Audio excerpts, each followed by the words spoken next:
हरे कृष्णा। तो आप सभी भक्तों को अक्षय तृतीया की बहुत बहुत बधाई। क्या है ये अक्षय तृतीया? अक्षय मतलब जिसका कभी क्षय नहीं होता। क्षय मतलब खत्म हो जाना, नष्ट हो जाना, विनाश हो जाना। जिसका कभी विनाश नहीं होता, जो नष्ट नहीं होता, खत्म नहीं होता, उसको अक्षय कहते हैं। वैशाख महीने की शुक्ल पक्ष की तृतीय तिथि को अक्षय तृतीया कहा जाता है। बहुत महत्वपूर्ण है ये तिथि। आइए जानते हैं कि इस दिन पे इतिहास में क्या क्या हुआ था। भगवान परशुराम जी का प्राकट्य अक्षय तृतीया के दिन हुआ। जो परशु लेके आए और गलत लीडर्स थे समाज के, जिनको तब क्षत्रिय कहा जाता, उनका खात्मा किया। उसके बाद इसी तिथि पे माँ गंगा, उनका प्राकट्य इस धराधाम पे हुआ। इस भूमि पे वो आई हम सबका उद्धार करने के लिए। कितना सुंदर पवित्र स्थान है गंगा के तट पे। जहां जाइए, गंगोत्री या फिर आप नीचे आ जाएंगे तो ऋषिकेश, हरिद्वार, बिहार में इतने जगह से गुजरती हुई बंगाल में कितना सुंदर, कितनी जगह आरतियां हो रही हैं। काशी, कितने सुंदर घाट।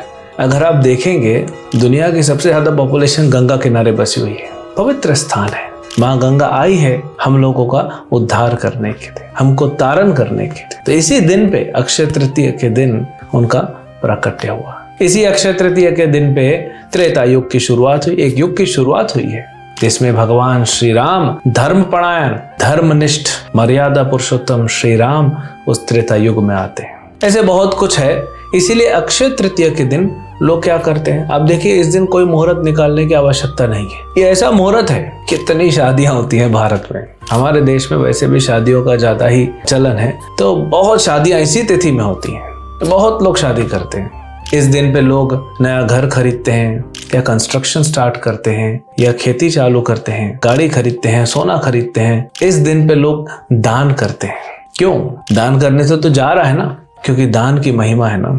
दान से जो पुण्य मिलता है वो कभी ना नष्ट हो, इसीलिए अक्षय तृतीया पे लोग दान देते हैं। चाहे लोग अनाज दान दें, कोई रुपये पैसा दान देता है, कोई कपड़े दान देता है, कोई कुछ दान देता है। बड़े बड़े दानों में जो है एक अन्न दान आता है, गौ दान आता है, विद्या दान, भगवत गीता का दान, ज्ञान का दान और सबसे बड़ा भक्ति का दान। इस दिन पे हमें लोगों को भक्ति से जोड़ना चाहिए, क्योंकि इस संसार में, ये भौतिक संसार है, यहाँ अक्षय तृतीया आएगा लेकिन ये संसार अक्षय नहीं रहेगा, क्योंकि ये बनाया ही गया है। भूत्वा भूत्वा प्रलीयते, ये बार बार बनेगा, बार बार नष्ट होगा।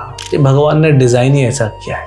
तो क्या रह जाएगा जब ये पूरा भौतिक संसार नष्ट हो जाएगा? क्या रह जाएगा? भगवान रह जाएंगे, भगवान का भक्त रहेगा और दोनों के बीच का संबंध, जिसे भक्ति कहते हैं, वो रहेगा। तो भक्ति तो हमें जब चाहे तब प्रारंभ करनी चाहिए, क्योंकि भक्ति का कोई मुहूर्त नहीं है। लेकिन अगर आप नहीं जुड़े हैं, भक्ति नहीं करे हैं, तो ये आज का दिन है जब आप जुड़ जाइए। और भक्ति का जो लाभ है, यहाँ पे तो हम कुछ करते हैं कुछ पाने के लिए, कुछ भी करते हैं कुछ प्राप्त करने के, लेकिन भक्ति जब मिल गई ना, तो कृष्ण पीछे पीछे दौड़ेंगे। दौड़े माता यशोदा के पीछे, गोपियों के पीछे, ग्वाल बाल सखाओं के पीछे, पांडवों के पीछे पीछे आ गए। तो भगवान स्वयं आपके पास आ जाते हैं। इसीलिए ये अक्षय तृतीया बहुत शुभ है। अगर आप भक्ति नहीं कर रहे तो आज से प्रारंभ कर दीजिए। कर रहे हैं तो उसको और अच्छा बढ़ाइए, क्वालिटी बढ़ाइए, इंटेंसिटी बढ़ाइए, मात्रा बढ़ाइए। तो अक्षय तृतीया के दिन जो भी करते हैं वो अक्षय हो जाता है। हरे कृष्ण।